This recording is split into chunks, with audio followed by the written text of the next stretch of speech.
Viens embrasser nos cœurs, viens au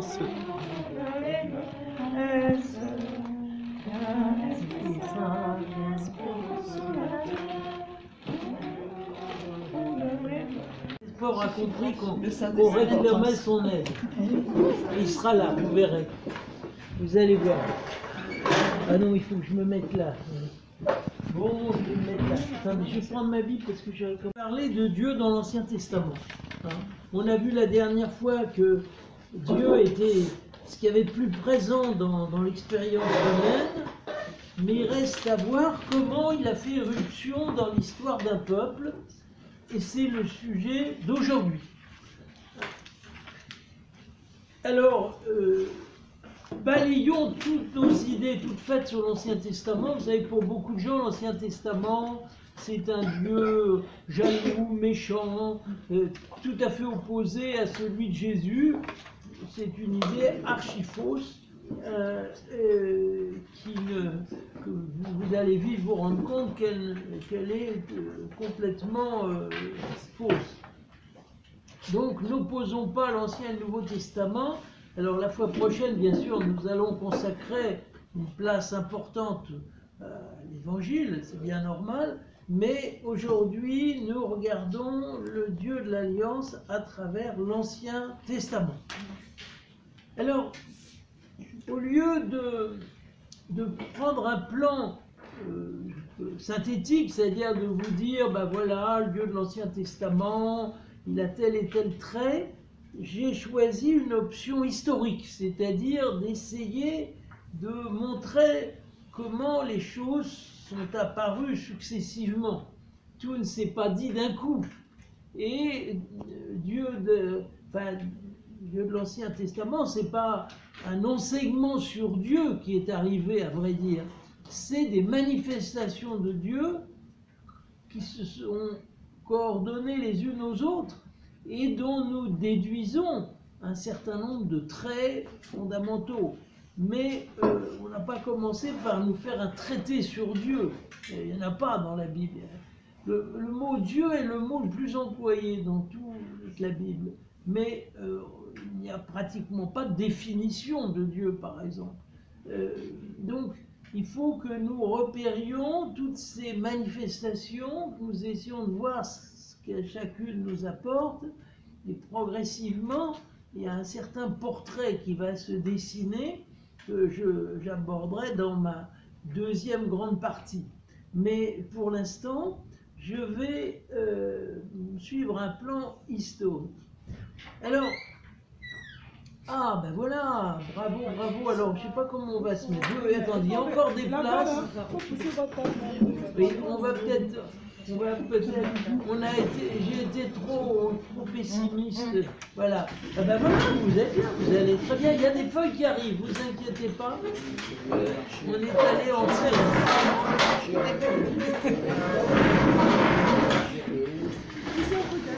Voilà. Bon, ça ira, hein, vous ne croyez pas qu'il va y avoir des coups.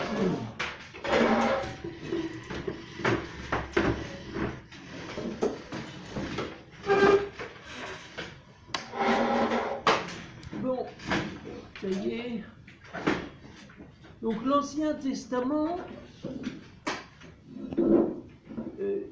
ça reste pour tout historien des religions un sujet d'étonnement et de perplexité, parce que en réalité le peuple d'Israël n'a pas cessé d'évoluer.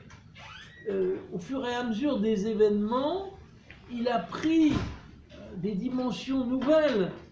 L'image qui s'est faite de Dieu restait bien sûr fondamentalement la même, mais elle a quand même beaucoup évolué au cours d'une histoire qui est quand même longue, et tout a apparu d'une façon qui n'était pas du tout prévisible au début. Hein, pour ça, je me plais à penser que l'histoire religieuse du peuple d'Israël est quelque chose d'assez énigmatique, Par exemple, je prends un contre-exemple que je connais relativement bien, qui est celui de l'Égypte ancienne. L'Égypte ancienne, civilisation qui a duré très longtemps, près de 3 millénaires, c'est considérable. Or, l'idée de Dieu, les figures des dieux qu'on voit apparaître au début, c'est quasiment la même chose que ce qu'on voit à la fin. Alors, je ne vous dis pas qu'il n'y a pas des évolutions, il y en a certainement, mais on a l'impression qu'une fois que les bases sont posées, ça se développe dans la même ligne, et puis que tout est donné d'emblée. Tandis que dans l'Ancien Testament, on a l'impression que le peuple de Dieu découvre son Dieu de façon successive, et que Dieu, d'un autre côté, le fait évoluer à la faveur d'événements toujours différents et qui font que ce peuple n'a avoir une trajectoire qui n'est celle d'aucun peuple. Le peuple d'Israël, ne ressemble à aucune des grandes civilisations de cette époque-là. Hein, ni la civilisation égyptienne, ni la civilisation mésopotamienne, ni les Sémites du Nord, ce qu'on appelle nous les Phéniciens. C'est des civilisations brillantes, mais qui, encore une fois, se développent dans leur ligne. Tandis que là, on a l'impression que Dieu fait découvrir toujours des choses nouvelles et que ce peuple lui-même passe d'un peuple nomade à un peuple sédentaire. Ensuite, il est en exil, ensuite il revient à Jérusalem, ensuite il vit un état de dispersion considérable. Donc, les circonstances politiques sont extrêmement variées, mais à chaque fois, on dirait qu'il y a quelque chose de nouveau, au point de vue religieux, qui se développe. Donc, c'est cette trajectoire complexe que je voudrais vous rendre sensible. Alors, pour y arriver, il ne suffit pas, évidemment, pour arriver à suivre cette évolution, pas seulement prendre les livres de la Bible les uns après les autres en disant, ben voilà, je vais d'abord regarder la Genèse, puis ensuite je regarderai l'Exode, puis ensuite je regarderai tout ça, parce que en réalité, bien des signes nous apprennent que ces livres ont été écrits en plusieurs fois, que de toute façon, il y a une certaine différence entre les différentes parties de la Bible, les prophètes, la sagesse, tout ça. Donc, en réalité, si on veut essayer de suivre ce parcours que je vous indique, il faut qu'on essaie d'avoir au moins une petite idée de la chronologie des textes. Alors là, je sais bien que c'est difficile. Il ne suffit pas effectivement de prendre la Bible de la première page à la dernière en pensant que le plus ancien est au début et le plus récent est à la fin. C'est pas exact. Le meilleur exemple de ça, c'est que le premier chapitre de la Genèse, celui qu'on connaît tous, au commencement Dieu créa le ciel et la terre, certainement pas le premier texte écrit. C'est même un texte qui a été composé au moment de l'exil à Babylone, vers les années 500 et quelques, avant notre ère. C'est 1200 ans après Abraham. Enfin, vous voyez, donc la chronologie des textes est, je crois, importante. Bien sûr, vous me direz, mais ça, il faut avoir fait des études compliquées, il faut avoir fait de l'histoire pour savoir ça. Alors, les Bibles que nous avons, très souvent, nous donnent des indications relativement précises quand même à ce sujet-là. Puis il y a les introductions des livres, on peut quand même se faire une idée de la chronologie. Alors, malgré tout, ça reste évidemment un sujet qui n'est pas, qui dépend des recherches, donc qui n'est pas assuré de façon totalement définitive. Et notamment, nous vivons un moment assez curieux dans l'histoire de l'exégèse biblique, où pendant très longtemps, on avait un schéma relativement simple qui permettait, semble-t-il, de dater les différentes parties du Pentateuque, comme on dit, c'est-à-dire des 5 premiers livres de la Bible qu'on attribue à Moïse. Genèse, Exode, Nombre, Lévitique, Deutéronome. Donc on avait, en principe, on croyait avoir un espèce enfin, un fil conducteur. On avait 4 traditions relativement bien datées, dont on repérait les traces dans telle et telle partie, et on arrivait à une chronologie, finalement, qui semblait assez sûre. Or, cette hypothèse que moi j'ai reçue quand j'ai fait mes études, aujourd'hui est discutée, même très discutée. Pour des raisons très simples d'ailleurs, c'est qu'on a découvert qu'un des textes qu'on croyait refléter le plus ancien état, en fait, portait une allusion, c'était à propos d'Abraham, à la Chaldée. Les Chaldéens, c'est un peuple qui est apparu dans le paysage relativement tard. Et donc, ce texte soi-disant ancien portait la trace alors, on peut discuter, on peut dire oui, mais en fait, le texte était ancien, mais on a voulu le rajeunir à un certain moment en mettant les Chaldéens qui... C'est possible, hein, mais en tout cas, aujourd'hui, c'est extrêmement compliqué de parler des étapes successives du Pentateuque. Je peux être beaucoup moins affirmatif que je l'aurais été il y a 20 ans, par exemple, parce qu'effectivement, le schéma qu'on avait répété pendant longtemps et qui semblait assez satisfaisant a été ébranlé et qu'on n'a rien trouvé à la place pour le remplacer. Donc aujourd'hui, c'est un petit peu la bouteille à l'encre. Alors malgré tout, on peut dire des choses. C'est pour ça que je me permettrai quand même de dater certains textes avec mes risques et périls, évidemment, pour essayer de vous donner une vision évolutive de cette question. Parce que, vous voyez, le grand intérêt de l'Ancien Testament, c'est de nous montrer comment Dieu progressivement a fait découvrir des choses. Or, pour y arriver, c'est sûr que la chronologie est nécessaire. On ne peut pas prendre exactement sur le même pied une prophétie disons parmi les premiers prophètes écrivains, c'est-à-dire Amos au 8e siècle, et puis, je ne sais pas, le livre de Daniel. C'est évident qu'on n'est plus dans le même contexte mental et que on voit comment Dieu s'est progressivement révélé. Donc, je vais essayer de vous faire, un peu à mes risques et périls, hein, parce que peut-être que d'autres le feraient un peu autrement, mais il me paraît quand même nécessaire pour arriver à voir comment sont affirmées un certain nombre de choses. Alors, je le fais avec vous, hein. Vous m'accompagnez, vous attachez vos ceintures. Donc, ce qu'on saisit de plus ancien relativement sur le peuple d'Israël, c'est évidemment les traditions patriarcales, comme on dit, c'est-à-dire celles qui se réfèrent à Abraham et à ses successeurs. Abraham, qu'on peut dater du XVIIIe siècle avant notre ère.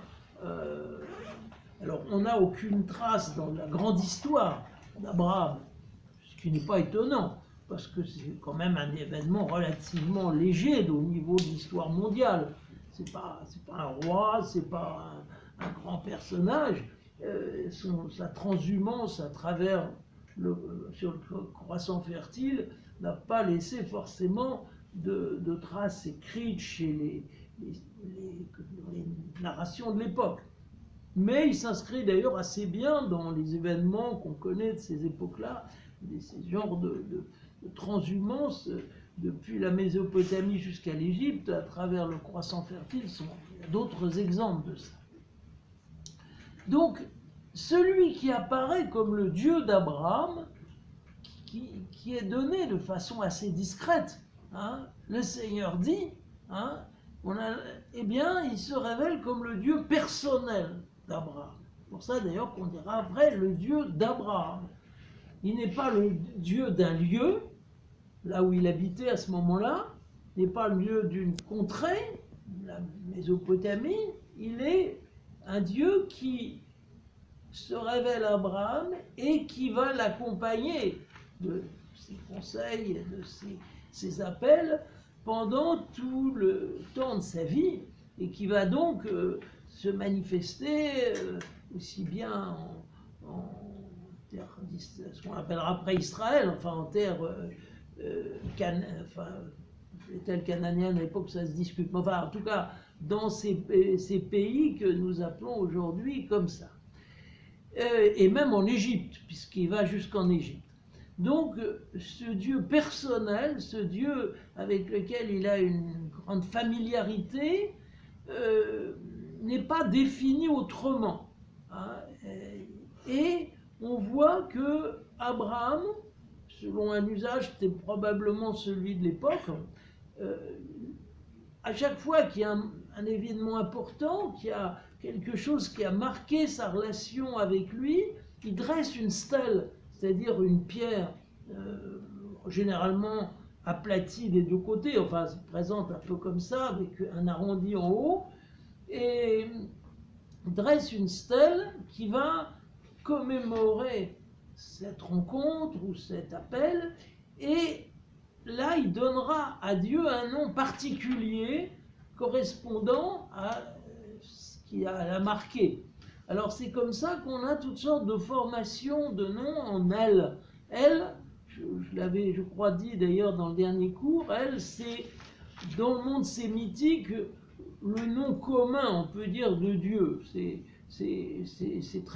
une réalité extrêmement plastique qui n'a pas de contour très précis. Elle, c'est d'ailleurs ce qu'on trouve dans Allah, elle, c'est la forme la plus générale, j'allais dire, du nom de Dieu. Ce qui n'empêche pas que dans certaines traditions, on voit apparaître déjà le tétragramme, c'est-à-dire le nom imprononçable que Moïse entendra au buisson ardent, mais on peut penser que c'est une sorte d'anachronisme. En réalité, le Dieu d'Abraham, c'est plutôt celui qui va désigner sous ce nom de El Elyon, le Très-Haut, El Shaddai, alors on discute, certains disent c'est le Dieu de la montagne, d'autres ont d'autres interprétations.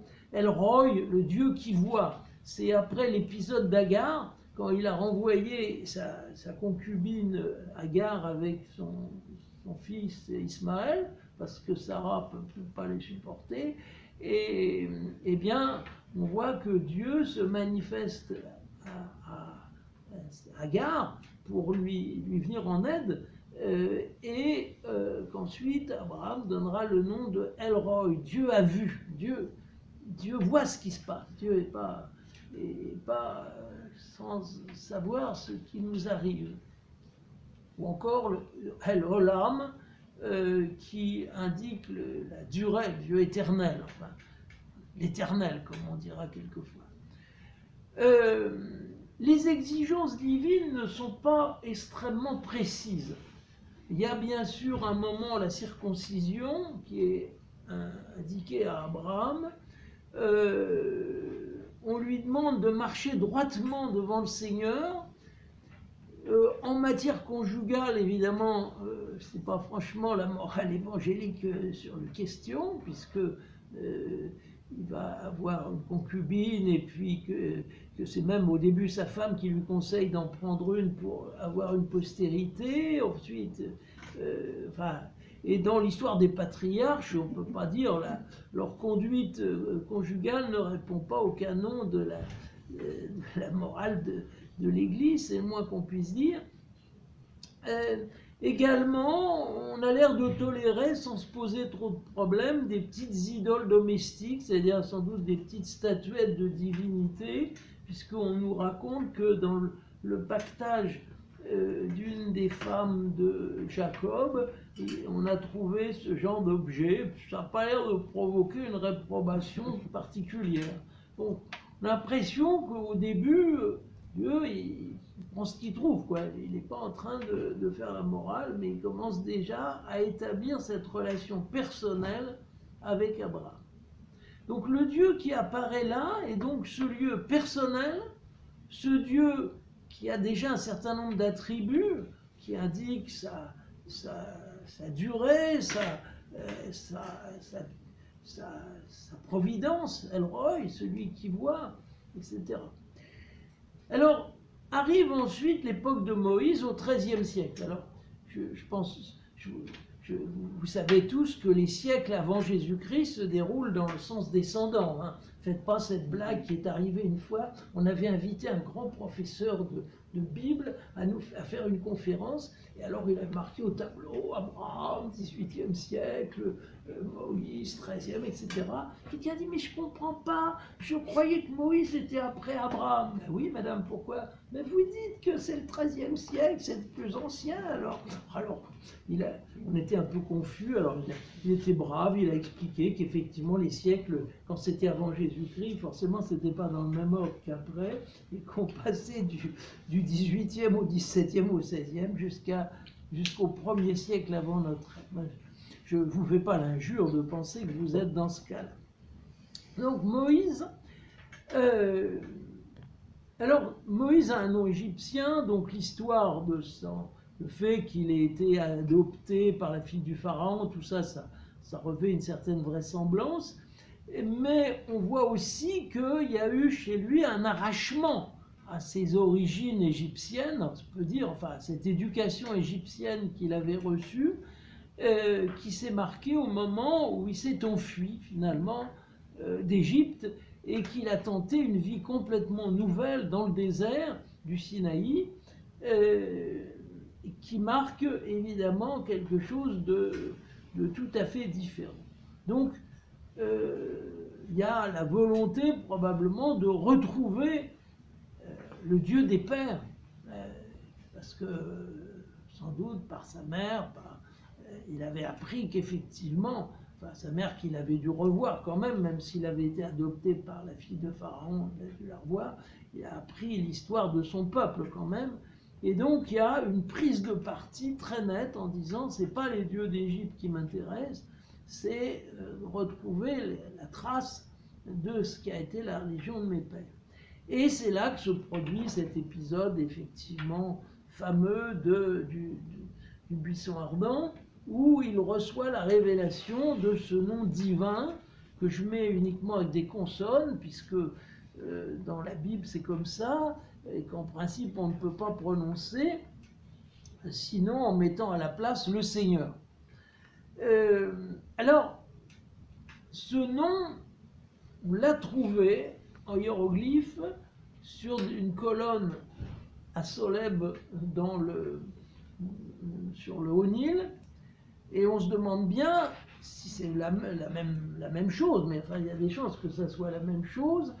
Est-ce que c'était des esclaves hébreux qui l'ont écrit? Une hypothèse. Les dates iraient assez bien, ça peut coïncider. Est-ce qu'il y a une autre origine à ce nom? Alors, les gens, il y a des tonnes de livres qui s'écrivent là-dessus, je ne vais pas vous résumer les réflexions. Toujours est-il que, tel que ça nous est dit dans l'Exode, en tout cas, c'est Dieu lui-même qui lui donne ce nom, qui lui indique ce nom. À vrai dire, ce qu'on voit, c'est donc simultanément que Dieu prend parti pour son peuple, puisqu'il commence par dire à Moïse, j'ai vu la souffrance de mon peuple.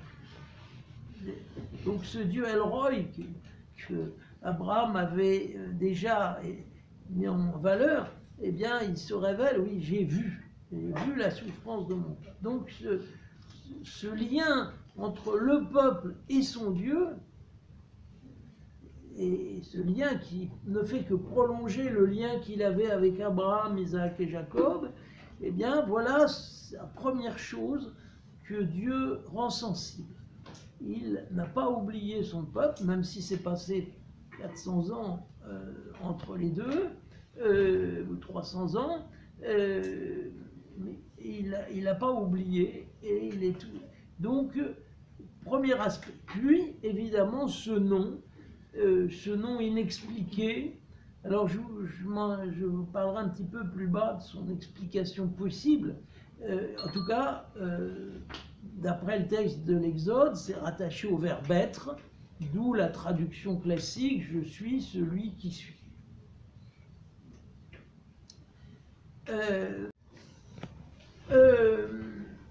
Donc, ce Dieu qui se manifeste à Moïse, qui a une volonté, qui a un plan. Et visiblement, il a un plan, c'est de faire sortir le peuple d'Égypte et de l'installer en terre promise. Donc, c'est lui qui prend l'initiative des événements, c'est pas les Hébreux, c'est pas Moïse. Tout ça, c'est sous l'impulsion d'un Dieu qui a une idée de ce peuple. Non seulement il est le Dieu des pères, mais il continue d'agir dans la vie de ce peuple, alors qu'il semble avoir oublié pendant quelque temps, puisqu'on ne raconte rien de ce qui s'est passé dans l'intervalle, mais là maintenant, il faut faire quelque chose. Il va intervenir. Et il intervient, alors vous le savez, à travers tous les événements qui nous sont racontés, les plaies d'Égypte, la traversée de la mer Rouge, la conduite du peuple dans le désert, etc., etc. Vous savez ça. Alors, le détail de tous ces événements, c'est toujours difficile à établir exactement comment ça s'est passé. Notamment, l'ampleur du phénomène reste un objet de discussion. Donc, certains qu'il y a eu un groupe de fuyards qui a quitté l'Égypte qui a traversé le Sinaï, ça je crois que c'est pas douteux. Quelle était son ampleur réelle? Est-ce que c'était, comme l'a dit l'Exode, 300 000 personnes qui étaient dans le désert? C'est peu probable, peut-être beaucoup moins que ça. Est-ce qu'il y a eu deux groupes, comme on dit quelquefois, parce qu'il y a deux récits qui ont l'air parfois un peu différents. Dans un cas, on a l'impression que les Égyptiens chassent les Hébreux, dans l'autre, au contraire, ils les poursuivent, comme si les autres s'étaient enfuis sans crier gare. Mais toujours est-il qu'il y a certainement une transhumance de peuple importante qui se fait depuis l'Égypte jusqu'à la terre promise, avec des événements étonnants dans lesquels la main de Dieu est sensible et perceptible. Alors évidemment, il faut faire une place à la deuxième manifestation du Sinaï. La première, c'était le buisson ardent, Exode 3. Mais ensuite, c'est ce qui arrive quand le peuple, cette fois-ci rassemblé et qui a fini par suivre Moïse, se trouve dans la même région, probablement, autour de ce qu'on appelle aujourd'hui Djebel Moussa, au cœur du Sinaï, et que là, eh bien, il y a une manifestation de Dieu suffisamment marquante pour appeler et demander que se noue une alliance. Probablement le premier moment où on voit apparaître ce thème d'une alliance. Enfin, il y avait Noé déjà, une alliance qui était indiquée au moment de Noé, mais on est très loin de là. Donc, avec un contenu à la fois moral et rituel. Cette alliance suppose des clauses de part et d'autre, comme toute alliance, et Dieu s'engage à soutenir ce peuple, et en contrepartie, ce qu'il lui est demandé, c'est une fidélité qui se manifeste dans deux domaines, celui du culte et celui qu'on va dire en gros de la morale. Ce peuple va prendre sa consistance de peuple justement par l'alliance. Jusque-là, c'est un ramassis d'individus. Par cette alliance, ils deviennent vraiment un peuple, le peuple de Dieu. Donc, Moïse, qui on peut penser avait une certaine familiarité avec la sagesse égyptienne, a été l'instrument choisi pour mettre en forme au moins l'ébauche de cette loi, qui sera ensuite beaucoup plus développée sans doute, mais pour en mettre quand même l'essentiel avec ce thème des 10 paroles, qui à vrai dire, on voit se traduire de différentes façons, parce que si vous lisez dans l'Exode, vous voyez qu'il y a plusieurs listes en fait de commandements. Alors il y a la plus célèbre, bien sûr celle qui est dans Exode 20, qui en gros la liste que nous connaissons des commandements, qui a d'ailleurs un parallèle dans le Deutéronome, mais il y a aussi, au chapitre 33 par exemple, une autre liste de 10 préceptes qui ne sont pas tout à fait les mêmes et qui intègre davantage des perspectives cultuelles, c'est-à-dire des fêtes. France les bas, c'est de savoir quel est le plus ancien, etc. Mais on ne peut peut-être pas trancher toutes ces questions-là. Ce qui reste, je crois, incontestable, c'est en tout cas l'existence autour de Moïse de ce premier rassemblement, ceux qui vont devenir le peuple de Dieu, et puis l'existence au moins d'un embryon de législation. Alors si nous sautons encore 3 siècles, nous arrivons à l'époque de David, et l'Égypte, le peuple d'Israël, les 12 tribus qui sont maintenant installées en terre promise, qui ont vécu d'ailleurs une existence assez agitée, c'est l'époque des juges, hein, je ne retrace pas tout, mais sous David, pour la première fois, on voit apparaître une sorte de monarchie organisée avec des fonctionnaires, avec donc des scribes qui connaissent les lois, les règlements et qui appliquent ça. Et en gros, la cour de Jérusalem risque fort de ressembler à ces royautés de l'époque. On pense évidemment à la royauté égyptienne, Pharaon, mais à d'autres aussi, d'autres peuples dans lesquels finalement la divinité était un peu le soutien du pouvoir. On construisait généralement le temple à côté du palais. Et il y avait comme une espèce d'alliance du trône et de l'autel, comme on dira plus tard, qui faisait que le Dieu national était le Dieu du roi, mais en même temps, chacun était allié de l'autre. Et c'est parce que le roi veillait au culte, il construisait les édifices, il faisait procurait un matériel précieux. Donc le Dieu en retour favorisait le roi et lui assurait la victoire sur ses ennemis, la prospérité économique, etc. Donc dans cette vision qui est celle de toutes les monarchies de l'époque, eh bien, en quelque sorte, la divinité, elle est un peu prisonnière, parce qu'elle est liée à ce souverain ou à cette dynastie, et quand d'ailleurs ce souverain est battu, le Dieu lui-même, en quelque sorte, il est battu, quoi. On remplace une autre dynastie, va prendre un autre Dieu, etc. Donc en fait, la divinité est au service du fonctionnement de l'institution. Or, le Dieu d'Israël ne veut pas du tout chausser ces bottes-là. C'est tout ce qu'on nous raconte du règne de David, dans lequel David, pris d'une bonne intention, dit mais je vais construire un temple. Moi, après tout, tous les rois autour de moi font pareil. Bon, Dieu, je suis un peu misérable, l'Arche d'Alliance est sous une tente, c'est pas ce qu'il faut. Moi, j'ai un palais en cèdre, avec des pierres, et tout ça. Je voudrais que mon Dieu, il ait la même chose. Ça part d'un bon sentiment en soi.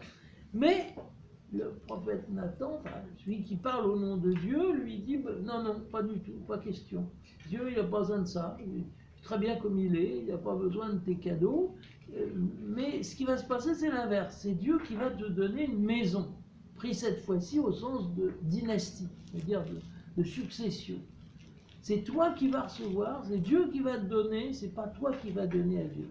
Bon, il y aura un temple, d'accord, mais ça sera ton fils qui le fera. Toi, reste comme c'est.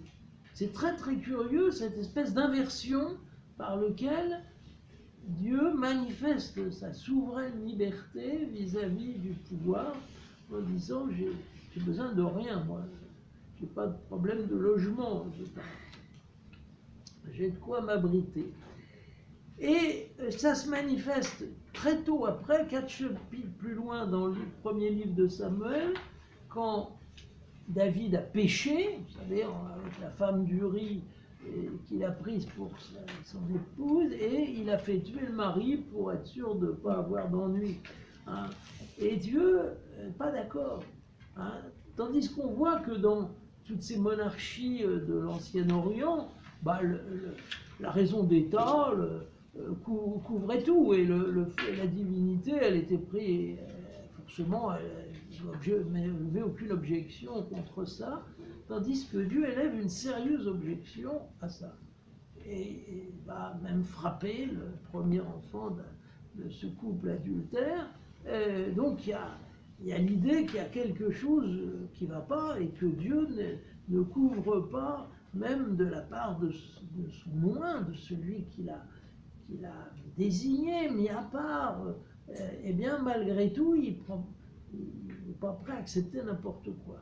Donc, vous voyez, on sort de ce schéma d'alliance réciproque dans lesquels la divinité est prisonnière, en fait, du système royal. Une fois, je vous dis, je m'avance un peu sur un terrain mouvant, que c'est de l'époque de David que serait le premier rédacteur des souvenirs anciens, celui qu'on appelle quelquefois le yaviste, parce que le nom divin qu'il retient, lui, c'est presque toujours le fameux tétragramme dont j'ai parlé tout à l'heure. Alors cet auteur, qui semble effectivement être assez proche du clergé, pas encore du Temple, parce qu'il n'est pas encore construit, mais enfin en tout cas du clergé de Jérusalem, trace une vaste fresque qui part depuis l'origine de l'humanité, et ça serait à lui qu'on devrait les chapitres 2 et 3 de la Genèse, c'est-à-dire cet autre récit de la création, beaucoup plus coloré, beaucoup plus dramatique, dans lequel Dieu fait d'abord Adam, Ève, etc., le péché, etc., vous savez ça. Donc, cette histoire très imagée, très évocatrice, tranche énormément avec le premier récit qui est sec comme un coup de trique et qui nous dit jour après jour ce que Dieu a fait. Et donc, probablement, il est caractéristique de ce récit, hein, qui a dû être composé, dont on trouve des traces tout au long des événements suivants, Noé, début de la migration d'Abraham, les épisodes de l'Exode, etc. Quand on est habitué à repérer un certain style, on a l'impression qu'on peut effectivement, au milieu des récits de tout le passé, retrouver sa main, et que, en tout cas, ce qui caractérise, à part l'usage du nom de Dieu, même bien avant le buisson ardent, même dans l'histoire d'Abraham, c'est aussi que, eh bien, cette proximité entre Dieu et l'homme, qui n'a pas peur d'exprimer de façon presque tactile, par exemple Dieu qui modèle Adam, quoi, qu'il fait comme ça, avec, en pétrissant de la terre, et puis également quand il apparaît à Jacob, qui a fui parce qu'il a des ennuis avec son frère, eh bien on nous dit Dieu était là devant lui, vraiment concrètement devant lui, ou encore dans l'Exode, c'est ce qu'on remarque chaque année quand on entend le récit de l'Exode pendant la vigile pascale, Dieu observa depuis l'armée. Il a l'air d'être vraiment en plein milieu des événements. Il est là entre les Égyptiens et les Hébreux. Donc il est complètement engagé. Alors je vais prendre quand même le verset exact pour que vous voyez à quoi je fais allusion.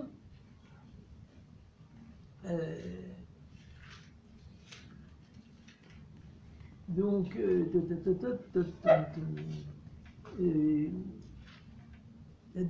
à la veille du matin, le Seigneur regarda de la colonne de feu et de nuée, c'est-à-dire vraiment en plein milieu des événements, vers l'armée des Égyptiens, et il y jeta la confusion.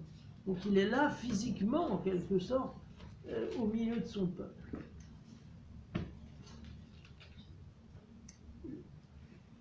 Donc, les exigences que Dieu a ne sont pas exclusivement référées au culte, mais on a l'impression que ça occupe quand même une très grande place. Ce fameux deuxième décalogue dont je vous ai parlé, le décalogue qu'on a au chapitre 34, mentionne, bien sûr, il faut honorer le Dieu unique, il faut être fidèle mais mentionne aussi les fêtes. Tu observeras la fête des Azimes. Pendant 6 jours tu travailleras, mais le 7e jour tu chômeras, tu célébreras la fête des semaines, etc. C'est presque un calendrier liturgique, ces 10 commandements. Ils ne sont pas comme les 10 commandements que vous connaissez, qui sont moraux, essentiellement. Tu ne tueras pas, tu ne voleras pas, etc. Mais pourquoi? Parce que le culte, comme je l'ai là, est le lieu de la rencontre concrète entre Dieu et l'homme. Le culte, c'est pas seulement de faire des cérémonies, c'est une manière pour l'homme et Dieu de se retrouver ensemble, à faire quelque chose ensemble, en quelque sorte.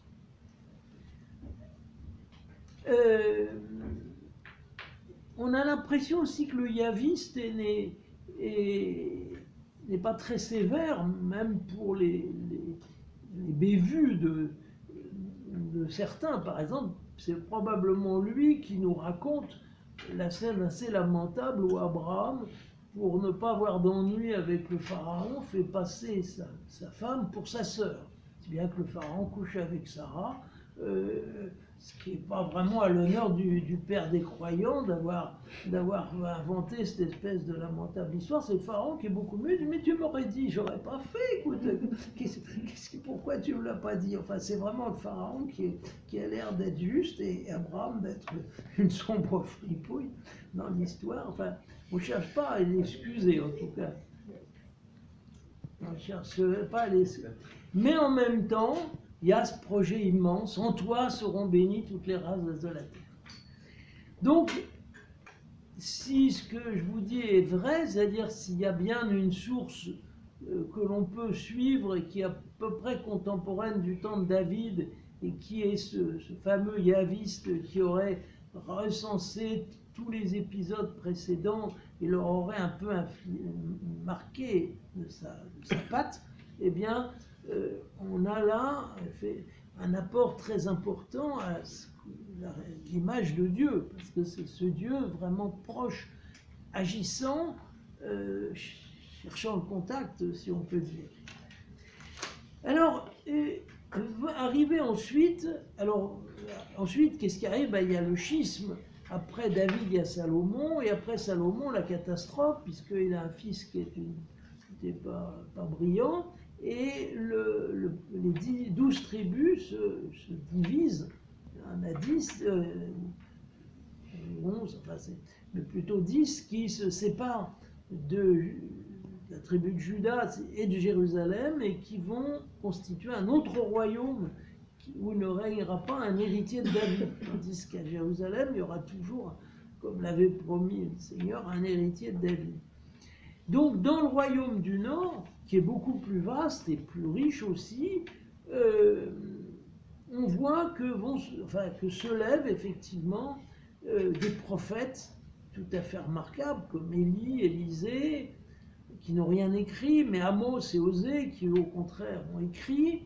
Donc, autour du 9e, 8e siècle, on voit apparaître l'exigence forte du Dieu d'Israël qui vient bousculer les dérives du royaume du Nord et des souverains de Samarie, puisque la capitale, à partir de certains moments, ça a été Samarie. Donc probablement, là encore, il y a une autre tradition qui nous raconte le passé, on l'appelle généralement éloïste, ça vient de Elohim, qui est une manière de dire Dieu, et c'est comme ça que dans cette source, on parle plus souvent de Dieu, on emploie beaucoup moins le tétragramme, sauf au moment de la scène du Sinaï, mais sinon c'est généralement Elohim. C'est d'ailleurs ça qui a permis de distinguer ces deux sources, et qu'on s'est rendu compte qu'il y avait deux lignées de texte, en quelque sorte parallèles, qui racontaient parfois le même événement, d'ailleurs, avec deux angles différents. Alors, quelle est la particularité de cette tradition?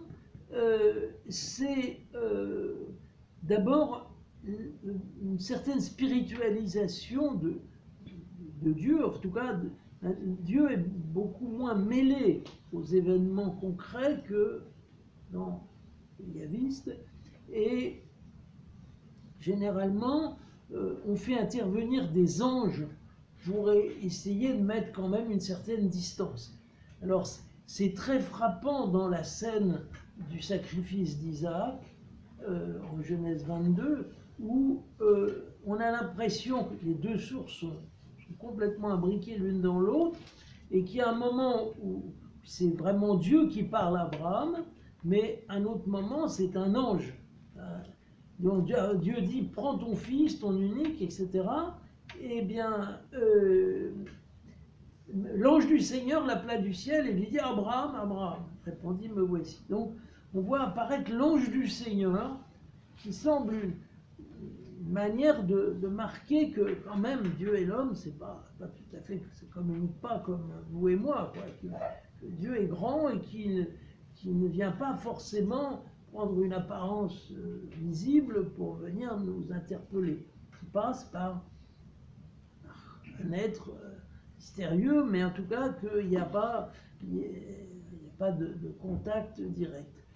Probablement à cette source aussi qu'il faut attribuer, dans le songe de Jacob, la fameuse échelle de Jacob avec des anges qui montent et descendent, tandis que l'Yaviste avait dans la même scène présenté le Seigneur comme au pied, en train de parler à Jacob, presque comme s'il était tout contre lui.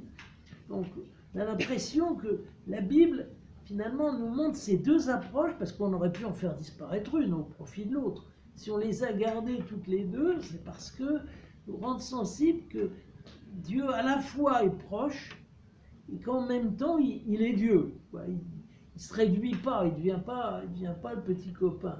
Donc comment rendre ça sinon par la tension entre ces deux approches, entre une où Dieu semble là tout près, en train d'intervenir presque physiquement, et une où au contraire on marque qu'il y a des anges, qu'il est ce qu'il est. Alors peut-être aussi doit-on attribuer à l'éloïste cette réflexion sur le nom divin qui était déjà indiqué dès le début, que Moïse avait entendu au buisson ardent, mais ce nom que l'on explicite en disant que derrière il y a le verbe être, parce que verbe être en hébreu c'est aya. Donc il y avait, ça semble une forme de ya. Alors il y a deux traductions courantes, enfin celle qu'on donne souvent, c'est-à-dire je suis celui qui suis, c'est-à-dire je suis l'être par excellence, je suis la source même de l'être de tout ce qui existe. Mais aussi la traduction qui ne semble pas impossible, qui est je suis ce que je suis, c'est-à-dire si on vous demande qui je suis, vous direz que vous n'en savez rien, ou je suis ce que je serai, parce que c'est une forme d'inaccompli qui peut avoir un sens futur, c'est-à-dire je suis le Dieu imprévisible, le Dieu qui vous précédera toujours. Donc, une ligne ontologique, on pourrait dire, c'est-à-dire Dieu est l'origine, enfin, c'est l'acte d'être, comme dira saint Thomas d'Aquin, c'est l'être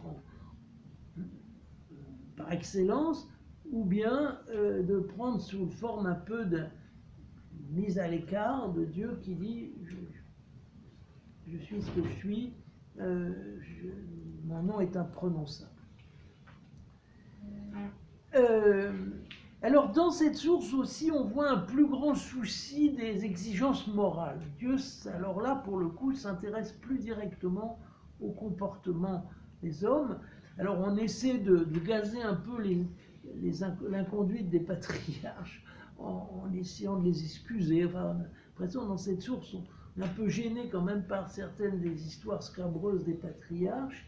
Et bien sûr on attribue à cette source le fameux décalogue moral que nous connaissons, qui est en Exode 20. Et d'ailleurs, on lui attribue aussi tout ce qu'on appelle quelquefois le code de l'Alliance, qui est, sont les chapitres 20 à 23 de l'Exode, qui insistent sur les dimensions morales de l'Alliance. Donc, donc ça commence par 20, mais ça continue sur la loi relative aux esclaves, l'homicide, les coups et blessures, les délits donnant lieu à dédommagement, le viol d'une vierge, etc., la justice, les devoirs envers les ennemis, etc. Donc alors dans ce contexte, je vous ai dit, apparaît le prophète Élie. Alors je ne vais pas vous raconter tout le parcours d'Élie, mais ce qui est le plus frappant pour l'idée de Dieu que se fait Élie, c'est peut-être l'altercation avec les prophètes de Baal, dans lequel il marque nettement, vous savez, cette espèce de match qu'il fait avec les prophètes de Baal. Chacun prépare un sacrifice et celui dont le sacrifice sera agréé parce que la divinité viendra en prendre possession, c'est le vrai Dieu. Donc il y a l'idée qu'il y a un faux Dieu et un vrai Dieu. Ce qui est quand même nouveau, parce que jusque-là, on ne s'est pas prononcé sur les dieux des religions, les dieux d'Égypte et tout ça. Enfin, ils ne font pas le figure, les dieux d'Égypte, devant le Dieu d'Israël, mais enfin, on ne dit pas qu'ils sont inexistants. Il y a même des psaumes dans lesquels on a l'impression que Dieu est entouré, le Dieu d'Israël est entouré d'une cour de Dieu autour de lui. Tandis que dans la scène du chapitre 18 du premier livre des rois, il est clair qu'il y a un Dieu qui est vraiment Dieu et les autres, c'est rien du tout, quoi. C'est inexistant. C'est aussi avec Élie qu'on a cet aperçu extraordinaire de Dieu à l'Horeb, qui n'est ni dans le feu, ni dans l'orage, ni dans le tremblement de terre, mais dans cette brise légère. Donc, refus absolu de confondre la divinité avec les phénomènes météorologiques. C'était quand même une insistance sur la transcendance qui est peu banale. Parce que même dans certains psaumes, Dieu, il apparaît bien un peu comme le Dieu de l'orage. Tandis que là, on dit non, il est mieux que ça. L'orage, d'accord, ça peut manifester sa puissance, mais en réalité, Dieu n'est pas dans l'orage, il n'est pas dans le tremblement de terre, quand il se manifeste, c'est une petite brise légère. À peine peut-on l'apercevoir si on fait attention. Alors les autres prophètes, je ne vais pas rentrer dans le détail, Amos, qui rappelle les exigences du Dieu vivant et qui fustige un culte sans vérité qui coexiste avec l'injustice sociale, la débauche, l'idolâtrie. Et puis évidemment cet extraordinaire prophète Osée qui est le premier à risquer l'image conjugale pour Dieu, en présentant Dieu comme l'époux de son peuple, qui a tracé cette histoire d'amour, enfin vous connaissez ça, cet texte si beau dans lequel Dieu dit son attachement à ce peuple, mais en même temps marque une exigence forte et prêt même à sévir, tout en mettant une réserve à sa sévérité. Osée 11.9, je suis Dieu et non pas homme. Je ne vais pas me mettre en colère comme ça. Peut-être que les hommes, quand on leur a fait un sale coup, ils poursuivent jusqu'au bout ceux qui les ont trompés, mais moi je ne suis pas comme ça. Alors, au 8e siècle, on voit apparaître le prophète Isaïe, alors cette fois-ci au sud, il est de Jérusalem. Il est prêtre du temple de Jérusalem, et nous savons que, parce qu'il nous l'a dit, que sa vocation, c'est la fameuse scène qu'il nous a racontée au chapitre 6, où il était en train d'officier dans le temple, et voilà que d'un coup, alors le temple s'est rempli de fumée, il a entendu une voix terrible qui faisait remuer les gonds des portes, et il a vu les chérubins qui se criaient « Saint, Saint, Saint, le Seigneur de l'univers ». Et le sanctuaire était rempli par la traîne de Dieu. Il était sur un trône très élevé, une immense traîne qui remplissait le temple. Donc, un choc fort de la transcendance, mais en même temps, un peu comme avec Moïse, c'est un Dieu qui n'est pas enfermé dans sa transcendance, puisqu'il s'occupe de son peuple et il demande même qu'il y ait un prophète qui se lève pour secouer ce peuple. Hein, c'est l'origine de la vocation d'Isaïe. Donc, à la fois la grandeur de ce Dieu et aussi le fait qu'il est attentif à son peuple. C'est dans Isaïe, évidemment, qu'on va voir ce nom divin d'Emmanuel, Dieu avec nous. Et une des grandes lignes d'Isaïe, c'est de défendre l'idée que Dieu reste fidèle, coûte que coûte, à la famille de David et à la ville de Jérusalem.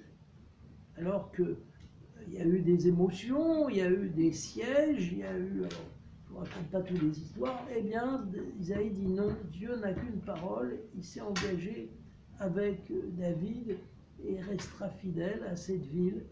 Mais ce n'est pas une raison pour faire n'importe quoi, au contraire, il faut être absolument dans la fidélité.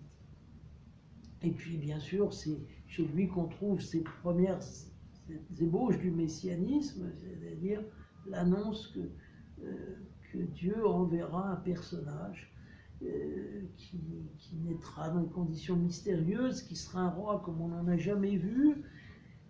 Alors certains disent oui, bah, il annonçait simplement Ézéchias qui allait bientôt arriver, mais quand on voit le portrait qu'il trace, aucun roi concret ne peut répondre complètement à ce programme-là. Donc on a l'impression que c'est bien autre chose que d'attendre un bon roi après un mauvais roi. C'est vraiment un roi qui dépassera tout.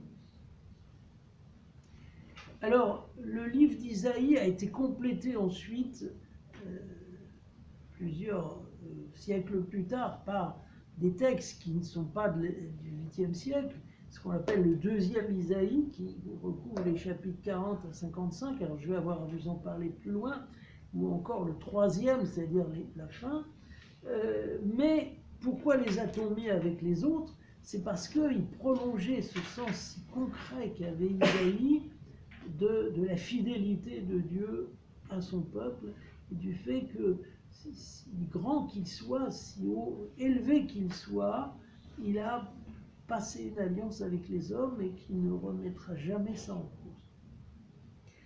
Alors, une autre grande période, vous n'êtes pas trop fatigué, hein, parce que je sens que ça va durer. Hein. Vous voyez, vous êtes qu'à la page 2, hein, il y en a 4.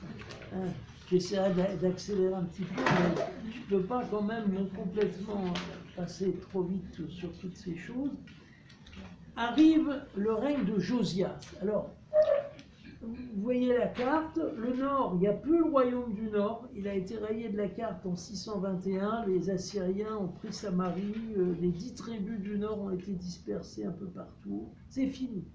Une partie sans doute de la population a fui vers le sud et est venue à Jérusalem. Josias est le bon du 7e siècle, il est fidèle à Dieu, il a compris, il veut faire tout ce que demande Dieu, et on nous raconte qu'un jour, on a retrouvé dans le temple un rouleau de la loi qu'on ne connaissait pas, et qui a surpris tout le monde et qui a amené à se poser des questions. Alors on a de bonnes raisons de penser que ce rouleau de la loi, ça correspond à peu près au Deutéronome, c'est-à-dire au 5e livre du Pentateuque. En tout cas, certainement, c'est à l'origine de ce livre. Et dans ce livre, on voit des choses étonnantes, comme le fait que on ne peut offrir des sacrifices qu'à Jérusalem. Jusque-là, on offrait des animaux partout en Israël. Dès qu'il y avait un haut lieu, c'est-à-dire une colline un peu élevée, une petite source, enfin un endroit sympa, on faisait un sacrifice. C'est ce qu'a fait Samuel en plusieurs endroits, ce qu'a fait Salomon à Gabaron, et apparemment personne n'y trouvait à redire. Or voilà que d'un coup, on dit non, il faut que le culte sacrificiel, au moins, et partout, mais le sacrifice, ça sera à Jérusalem. Alors il faut dire qu'à ce moment-là, le royaume du Sud n'est pas grand-chose. Donc on y arrive vite à Jérusalem, c'est pas plus grand qu'un département français, donc c'est pas très difficile d'y aller. Alors d'où ça vient cette histoire?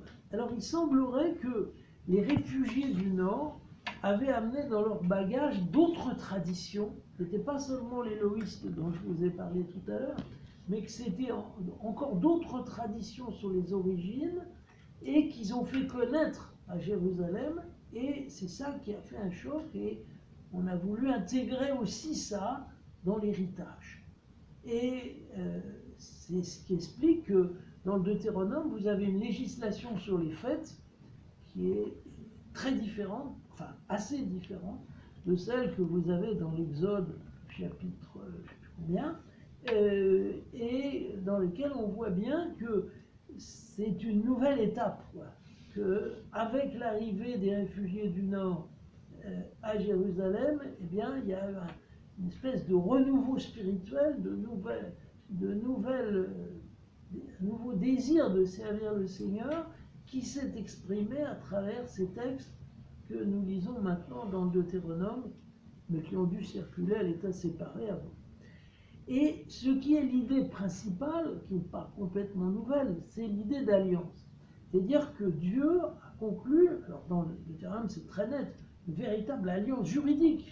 Hein, il y a le peuple qui arrive et on lui dit, ben voilà les stipulations de l'alliance, vous devez observer telle et telle et telle chose, moyennant quoi le Seigneur qui vous aime, il ne vous laissera pas tomber.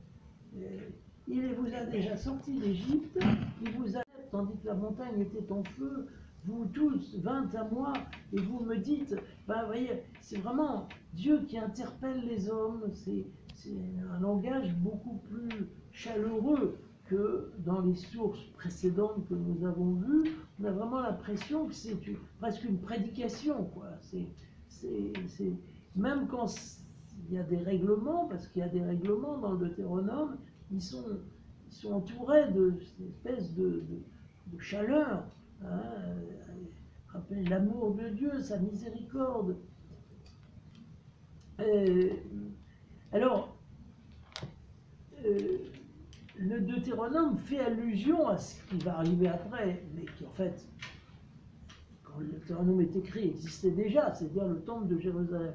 Et puisque le Deutéronome se situe en principe pendant le trajet pour aller en terre promise, évidemment il n'y a pas encore de temple à Jérusalem, mais il dit, dans le lieu où je ferai habiter mon nom.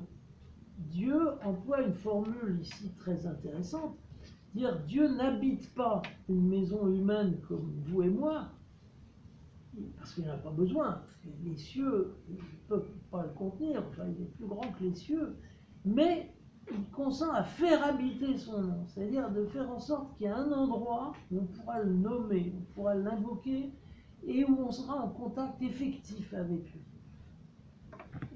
Les rabbins après ont appelé ça d'un mot un peu savant, on appelle Shekinah, qui désigne ce type de présence qui n'est pas la présence locale, mais qui désigne une présence par laquelle Dieu se rend volontairement accessible à l'homme en un endroit. On s'approche beaucoup de ce qui va arriver pour nous avec l'Eucharistie ou avec Jésus, mais... Donc voilà. Alors, dans le même temps, il y a un grand ami de Josias qui est le prophète Jérémie.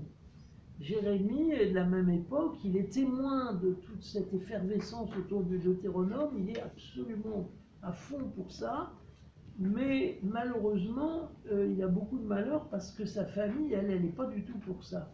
C'était une famille de prêtres, non pas de Jérusalem, mais d'une petite ville à 30 km ou 20 km, on appelle Anatote. Et là, ils avaient un petit sanctuaire local qui desservait. Or, avec le Deutéronome, fini le sanctuaire local, tout doit se faire à Jérusalem. Alors eux, c'est leur gagne-pain, quoi. Ils ne sont pas contents du tout, et ils sont très en colère contre Jérémie, qui lui est un farouche supporter de la réforme de Josias. Donc, alors, il leur reste des malheurs, alors, il en parle souvent de ses malheurs, il est persécuté, on ne l'aime pas, on est violente, et donc il a une vie assez, enfin en plus un écorché vif, on sent une sensibilité extrême. Donc, mais en même temps, il fait une expérience spirituelle forte de l'incroyable bonté de Dieu, mais aussi de son exigence brûlante. Donc il a le sentiment d'être en quelque sorte pris entre le marteau et l'enclume, enfin, entre ce peuple qui a la nuque raide et Dieu qui est si beau et en même temps si exigeant, il a l'impression, lui, d'être pris en tenaille entre tout ça. Alors il crie sa souffrance, il dit Seigneur, ne te demande plus de te parler en ton nom, c'est trop dur, j'en peux plus, laisse-moi tranquille, etc. Enfin, mais ce qui se profile de plus en plus, c'est que Dieu ne va pas être fini, qui a suraverti son peuple, ne va pas indéfiniment couvrir quelque chose qui n'est pas juste, et donc finalement il n'est pas lié à son temple. Alors c'est ça qui choque, parce que tout le monde avait en tête les oracles d'Isaïe, en disant mais alors il n'est pas d'accord avec Isaïe, qu'est-ce qui se passe? Mais de même que Dieu avait abandonné le sanctuaire de Silo, où était d'abord l'Arche d'Alliance, eh bien il abandonnera aussi Jérusalem. Et ça, Jérémie le dit, il le répète, alors ça ne lui fait pas des ennemis, etc. Alors arrive l'exil au VIe siècle, enfin, la ville de Jérusalem est prise en 587, et cet exil est une période extrêmement féconde pour l'élaboration de la pensée sur Dieu. Parce que les Hébreux ont tout perdu, ils n'ont plus de roi, ils n'ont plus de temple, mais ils vont redécouvrir leurs racines.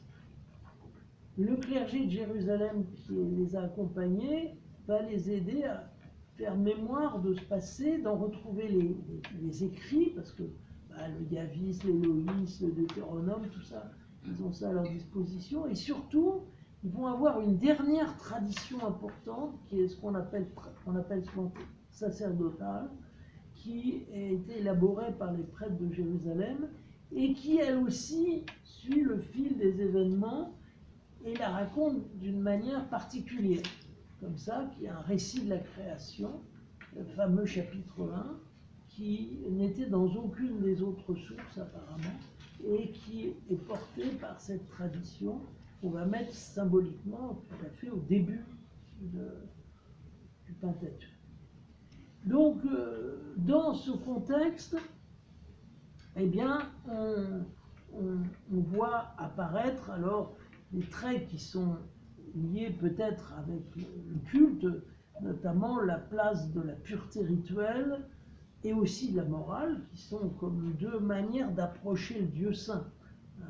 La séparation du pur et de l'impur n'est pas autre chose que la volonté finalement de faire entrer les hommes dans la sphère de Dieu. Mais ils peuvent y rentrer que s'ils ne sentent pas trop mauvais, quoi. Si Dieu veut un peuple propre pour habiter au milieu de lui. Donc les exigences de sainteté qui sont surtout mises en avant dans le Lévitique sont là pour que finalement Dieu puisse habiter avec son peuple. Et alors on se dit, quand on sera revenu à Jérusalem, quand on aura rebâti le temple, et bien là on sera un peuple saint, on vivra au chaud du sanctuaire, on sera complètement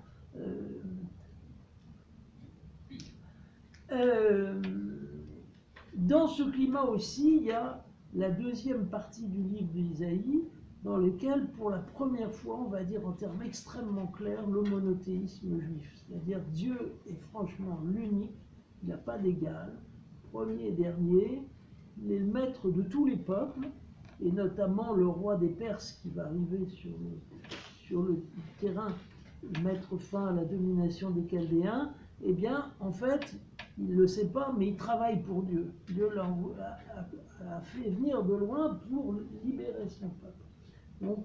Donc il est vraiment le Dieu de tous les peuples, pas seulement du peuple d'Israël, même si, bien sûr, il garde un lien particulier avec son peuple. Alors, je vais passer les derniers vous les lirez chez vous, parce que sinon, je vais vous retenir trop longtemps. Les prophètes du retour de l'exil, les sages, la crise maccabéenne, les pauvres du Seigneur. Vous regarderez tout ça. Alors, il faut quand même que je finisse par une synthèse.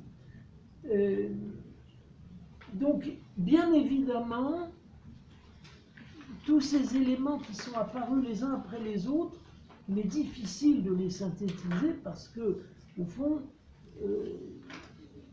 tous ces données au fur et à mesure, et Et à chaque fois, on découvre un aspect qui n'est pas forcément coordonné avec un autre qui nous paraît, nous, un peu différent. Et c'est ça la difficulté, c'est que ce Dieu à la fois si tendre, si aimant, si sévère, si jaloux, enfin, comment arriver à tenir tout ça ensemble? Alors, on voit que, bien sûr, le Nouveau Testament va être très important pour faire cette synthèse, mais néanmoins, on peut déjà remarquer un certain nombre de choses.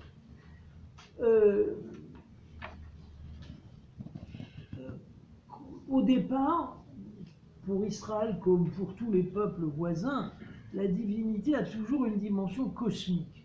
Je vous ai dit que pour Abraham, c'était d'abord un Dieu personnel, le Dieu du clan, mais il avait déjà des attributs cosmiques, c'est-à-dire concernant la nature. La preuve, c'est qu'il a une maîtrise, il peut rayer de la carte Sodome et Gomorrhe, ça prouve qu'il agit par les éléments. Donc le monde est entre ses mains. Alors, on voit comment finalement la dimension historique du Dieu d'Israël et la dimension cosmique se rejoignent sans cesse. On le voit aussi au moment de la sortie d'Égypte.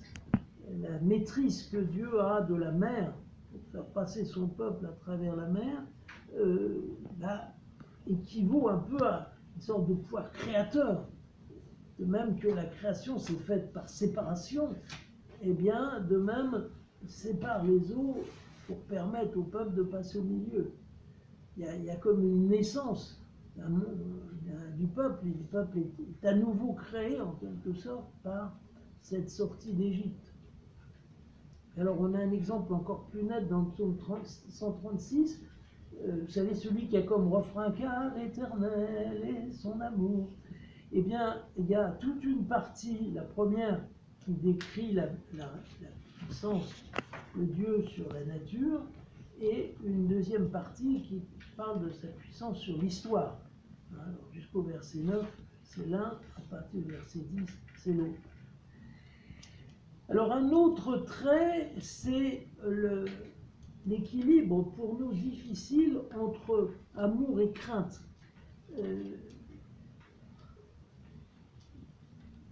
C'est beaucoup trop schématique de dire l'Ancien Testament c'est un Dieu de crainte, c'est pas vrai. Amos, Osée, Isaïe, Jérémie, ils parlent sans cesse de la tendresse de Dieu, de son amour prévenant, de mari, de père, enfin, donc on ne peut absolument pas oublier ça, on peut pas. De même, cette manière qu'a Dieu de s'intéresser personnellement à l'homme. Pas pour rien que le chapitre 2 de la Genèse nous présente comme malaxant, enfin la terre, enfin, il se met au contact de cette créature humaine, il a dans le creux de sa main, enfin, il y a vraiment une proximité entre Dieu et l'homme qui est très forte, en même temps, bien sûr, qu'il est celui que ni le ciel, ni les cieux des cieux ne peuvent contenir, qu'il est plus grand que tout, qu'il est inaccessible, qu'il faut des myriades d'anges pour l'entourer et qu'on monte vers lui comme par degrés. Donc c'est ça le paradoxe, mais il est vécu dans toute sa richesse dans l'Ancien Testament. C'est l'un de l'autre. Il faut qu'on ait la proximité et la transcendance en même temps. Et de même, entre le culte et la morale, il ne faut surtout pas mettre d'opposition, parce que le protestantisme nous a habitués à l'idée qu'une religion évoluée, c'est une religion qui est devenue morale. On commence par le rite, mais un jour on finit par la morale. Jésus a l'air de nous dire, ouais, les sacrifices, c'est pas si important que ça, et les prophètes le disent aussi, mais c'est jamais pour faire disparaître la réalité du culte, c'est pour la purifier, mais pas pour la faire disparaître. Alors le meilleur exemple de ça, c'est un protestant qui m'a expliqué, ça m'a fait rire, mais il riait lui-même. C'est le fameux psaume 50, le psaume Miserere, dans lequel il y a ce grand sens de la misère de l'homme. Et alors à la fin,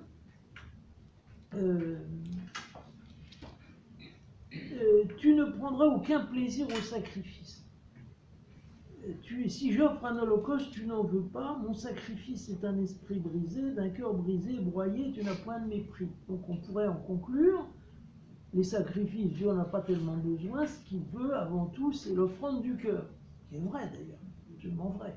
Mais le verset suivant, en ton bon vouloir, fais du bien à Sion, on rebâtira Jérusalem en ses murailles, alors tu te plairas au juste sacrifice, holocauste et totale oblation, alors on offrira de jeunes taureaux sur ton autel. Vous voyez, le culte revient, on l'a mis à la porte, il revient par la fenêtre, et ce qui prouve qu'à aucun moment la religion d'Israël n'a été pour un culte épuré dans lequel il n'y aurait plus que l'obéissance à la morale. Il faut que les deux aillent de pair. Il n'y a pas d'erreur, il faut le culte, parce que l'homme, par le culte, éprouve une première forme de rencontre avec Dieu qui est très importante. C'est l'Yavis qui nous montre ça. Mais, d'un autre côté, il ne faut pas que ce soit une manière menteuse de faire des offrandes à Dieu alors qu'on a son cœur détourné de lui et qu'on fait n'importe quoi dans la vie de tous les jours. Donc, mais vous voyez, c'est extrêmement frappant cette finale du psaume 50 qui nous montre alors tu te plairas au juste sacrifice. Et quand on essaie de simplifier et de mettre une sorte d'évolution, de progrès dans l'Ancien Testament, on a souvent la surprise de voir que ce qu'on avait écarté au début, en fait, on le retrouve à la fin. Je le dis aussi d'un autre aspect, mais attendez, non, ça va être dans ma troisième partie. Donc mon troisième point, c'est le Dieu saint, le Dieu proche et les anthropomorphes. Donc, la sainteté de Dieu, c'est la conviction qu'il est tout autre, qu'il est même le Dieu caché, comme dit Isaïe, chapitre 45, qui n'entre pas dans les vues de l'homme et ses calculs, qui s'impose par une espèce de qualité, de densité, parce que la gloire, ce mot que nous traduisons par gloire, kavod, ça veut dire en fait le poids. C'est un Dieu qui a de la gloire, c'est qu'il a du poids. Alors probablement parce que sur les épaules des prêtres qui portaient sa statue, il devait être un peu lourd, mais le Dieu d'Israël n'a pas de statue, alors ça ne marche pas. Hein. J'avais un ami qui traduisait ça en disant Dieu il se pose un peu là. Hein. Il a de la consistance, c'est pas un petit nuage. Donc la gloire. Mais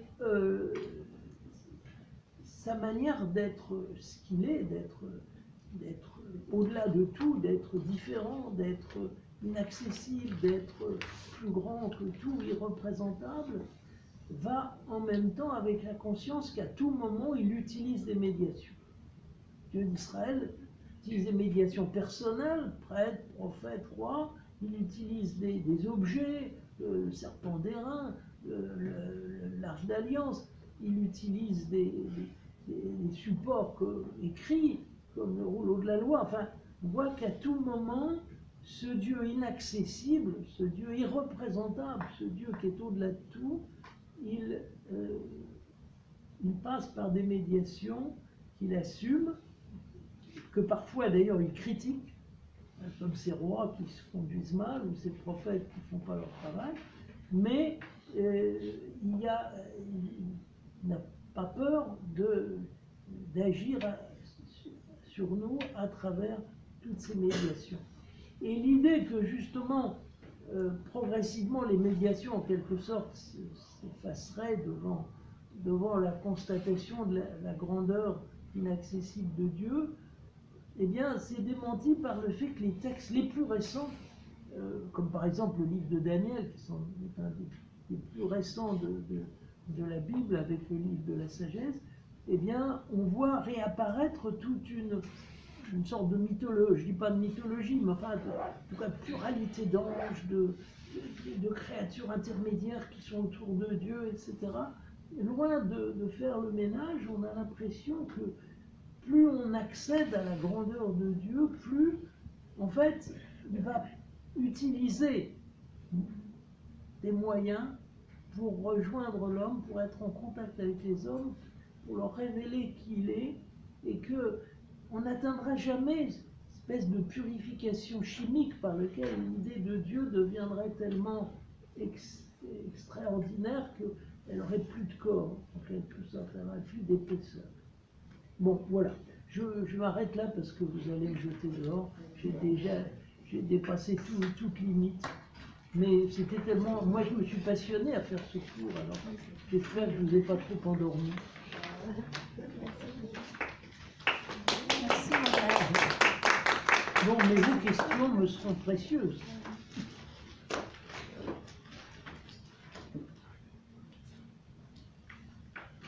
Moi, j'ai une question. Oui, Je me dis avec ces différentes, on va dire, versions de Dieu, propositions de rapport à Dieu Oui, différents, qu'on croise, ça sous-entend qu'il n'y en a pas une qui serait bonne, ça sous-entend qu'on peut choisir celle avec laquelle on est le plus confortable. je crois qu'il faut qu'on essaie de tout prendre, vous voyez, de quelque façon, parce que c'est justement toute cette richesse qui nous évite. Parce que si on prend qu'un aspect, on va le majorer et on va forcément aussi le déformer. C'est-à-dire qu'on... Donc, ce qui fait la richesse de l'Ancien Testament, c'est la symphonie. C'est pas seulement de jouer d'un instrument, d'un seul instrument. Ouais, c'est un gros programme, hein. Oui, mais c'est pour ça que d'année en année, l'Église nous fait lire ses livres, elle nous les fait méditer, pendant l'Avent notamment, pendant le Carême. Elle nous demande de lire davantage l'Écriture, de nous en pénétrer. C'est comme ça que nous allons l'habiter comme nos pères. Mon père, Oui, vous avez cité les images. Donc, parce que dans les autres religions, ils disent qu'on n'a pas le droit de louer les images, c'est idolâtrie, des trucs comme ça. mais les Pourquoi? images, les représentations, vous voulez Les dire. Oui. représentations. Alors, le statut de la représentation, si vous voulez, dans un premier temps, il fallait faire le ménage par rapport à la tendance terriblement ancrée dans le cœur humain de se représenter Dieu en prenant ce qu'on trouve de plus brillant, de plus fort. Par exemple, le bœuf Apis pour les Égyptiens, c'est-à-dire, on dit le bœuf, mais enfin c'est plutôt un taureau, hein, c'est une espèce de grosse bête forte et redoutable. Et donc on rapproche le divin des choses qui nous paraissent fortes. Or, cette tendance, elle est visiblement idolâtrique parce que, au fond, on projette sur Dieu ce qui est notre idée de la force et de la beauté et de la grandeur. Tandis qu'on peut dire que l'Ancien Testament, c'est cet effort pour renverser cette perspective en disant c'est Dieu qui vous révèle comment il est, c'est pas vous qui allez l'habiller de vos défroques humaines, c'est pas vous qui allez déguiser Dieu à la mesure de vos rêves. Hein, Dieu est Dieu, point final. Et c'est seulement après qu'avec Jésus, qui s'est fait homme, il va pouvoir assumer des représentations qui n'ont pas d'autre ambition que de nous rappeler ce qu'il a fait en nous envoyant le Christ. Comme nous avons la photo de nos parents, amis ou relations, c'est pas quelque chose que nous nous sommes donnés à nous-mêmes en quelque sorte, c'est quelque chose que nous avons reçu de l'initiative de Dieu. Donc la représentation n'a plus le même statut. L'icône n'est pas l'idole.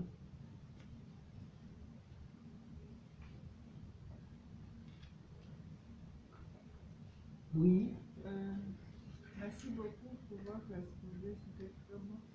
Moi, je voulais demander, est-ce que c'est à partir d'Abraham qu'on dit aujourd'hui que le peuple Israël a été toujours le peuple élu? Oui, absolument. Oui, il a été choisi en Abraham, c'est certain. Si vous voulez, ce que le livre de la Genèse semble nous montrer, c'est que Dieu commence avec Adam à s'adresser à toute l'humanité. Il y a un repêchage avec Noé, et là encore il s'adresse à toute l'humanité, mais dans la postérité de Noé.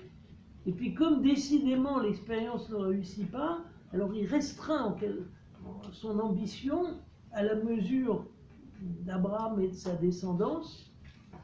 et comme il continuera d'ailleurs à la restreindre ensuite avec la tribu de Juda, et puis finalement avec le Messie, qui sera la part d'humanité qui, cette fois-ci, correspondra complètement avec ce qu'il veut.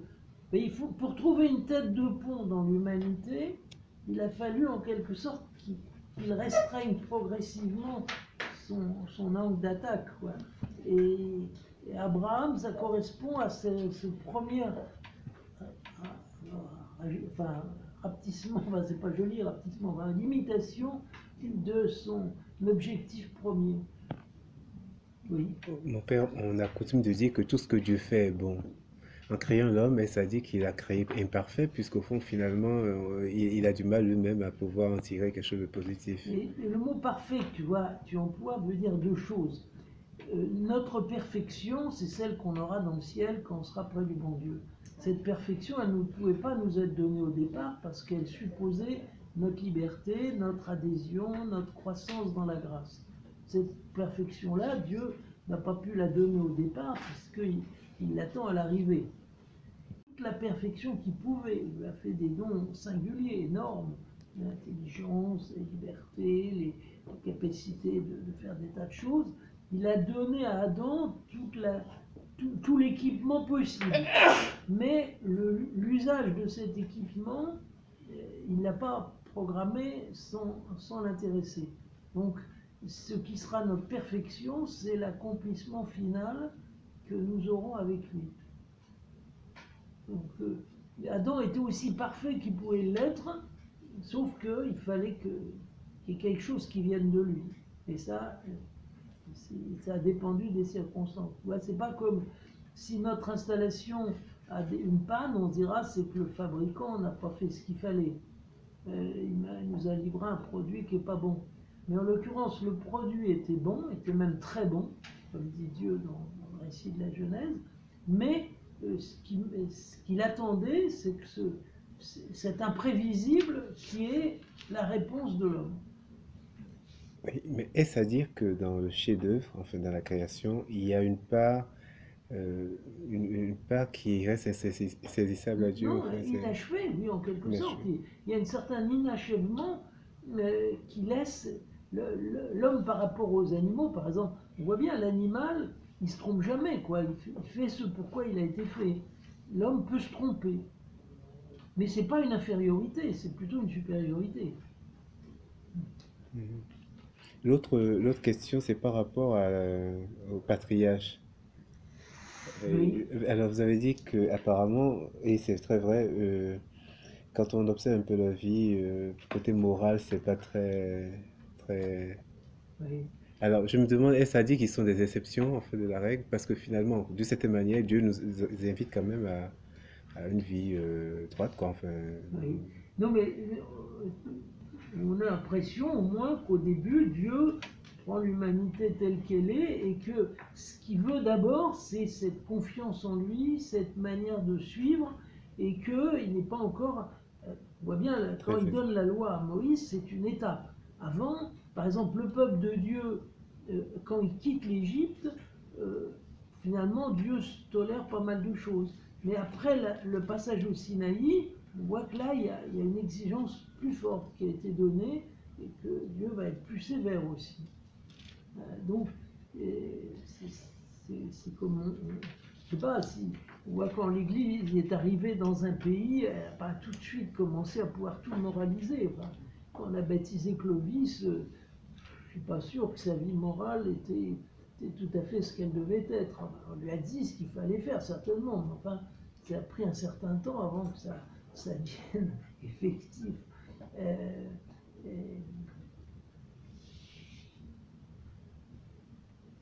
Mon père, Moïse a fait des sacrifices aussi. Oui. Donc, c'est-à-dire que Dieu préfère Abraham que Moïse, c'est ça? Pourquoi? Mais le sacrifice, Abraham aussi a fait. Enfin, il a fait le sacrifice. Si vous voulez, le sacrifice de son fils à Dieu ne veut en aucun cas un sacrifice humain. Mais des sacrifices animaux, il y a des exemples dans la vie d'Abraham. Il y a l'exemple, il a pratiqué des sacrifices animaux. Donc, je vous redis ce que je disais la fois dernière, je ne sais pas si vous y étiez, c'est que le sacrifice dans tous les peuples a toujours été une manière de vouloir signifier une sorte de repas entre la divinité et l'homme.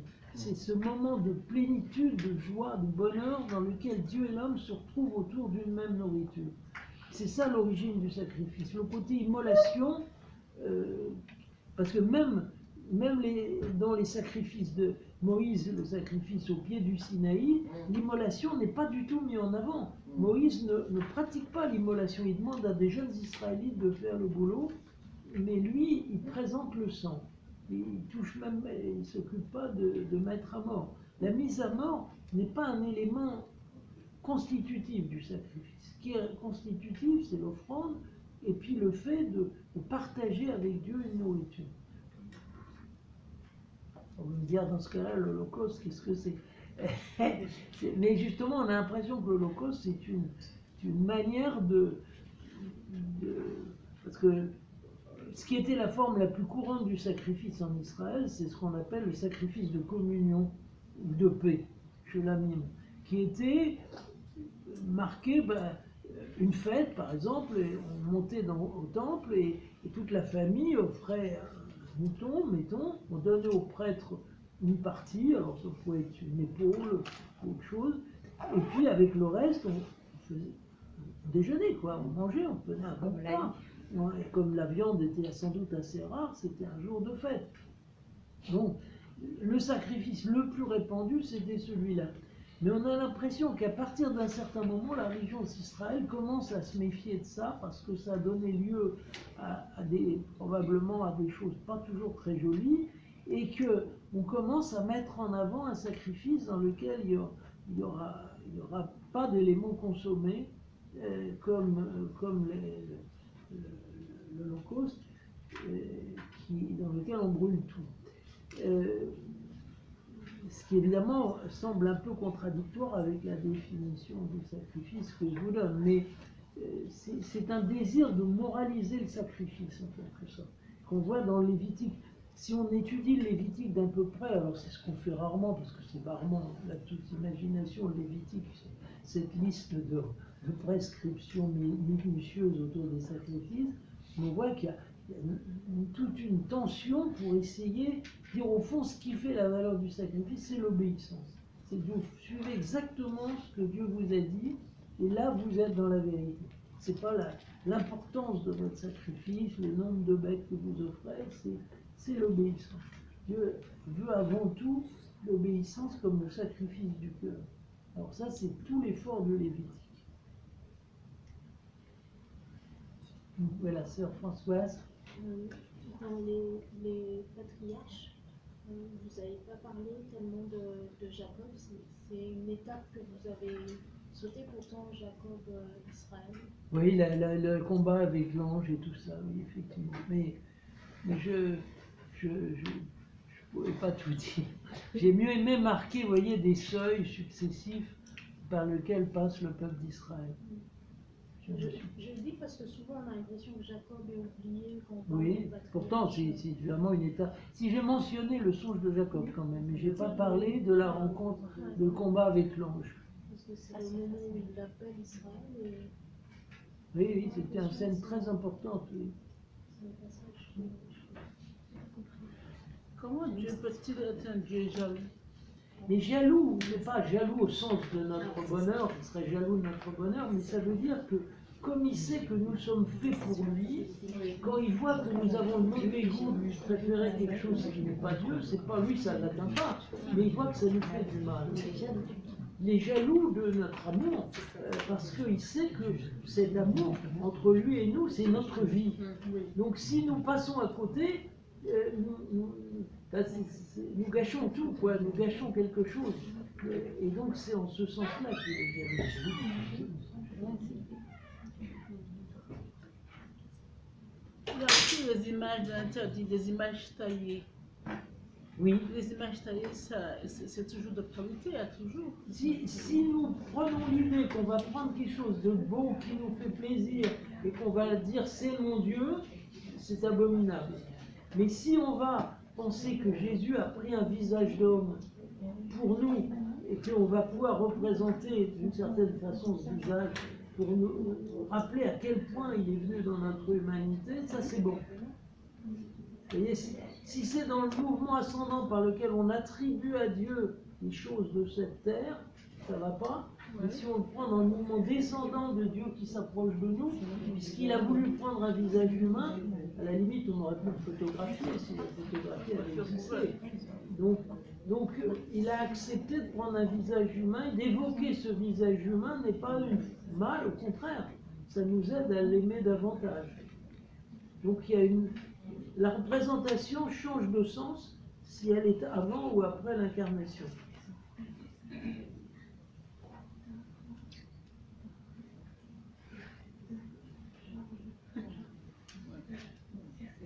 Bien, et bien alors la fois prochaine, ça va être encore plus passionnant parce que ça va être Jésus et son Père.